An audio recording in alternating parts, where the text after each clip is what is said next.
আমি দেখছি সামনে কোথাও।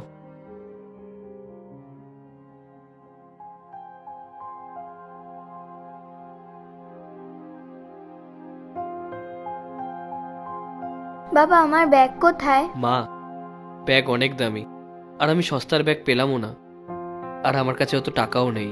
কোনো ব্যাপার না বাবা, টাকা হলে তুমি আমায় ব্যাগ কিনে দেবে। আমি আর মন খারাপ করব না, তুমিও মন খারাপ করো না। আর এমনিতেও আমার তো ব্যাগে রাখার মতন কিছুই নেই।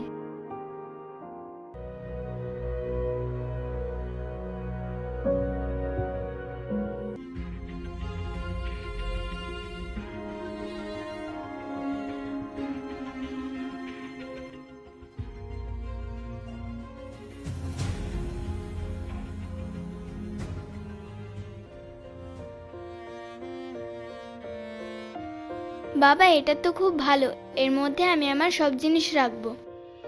আমি জানতাম আমার মেয়ের এই ব্যাগটা খুব পছন্দ হবে। তুই চিন্তা করিস না মা, যখন আমার কাছে টাকা আসবে তখন আমি তোকে দিদির মতন ওরকম একটা ব্যাগ কিনে দেবো, ঠিক আছে মা? ঠিক আছে বাবা। দাদা, আমার জামা হয়ে গেছে? হ্যাঁ দিদি, হয়ে গেছে, দিচ্ছি। দিদি, তুমি একটু দাঁড়াও, আমি এখনই আসছি। দিদি, এ দেখো, তোমার মতন আমার ব্যাগ আছে, আমিও তোমার মতন এরকম টাকা রাখবো। তুমি জানো দিদি, এই ব্যাগটা আমার বাবা বানিয়ে দিয়েছে, সুন্দর না দিদি?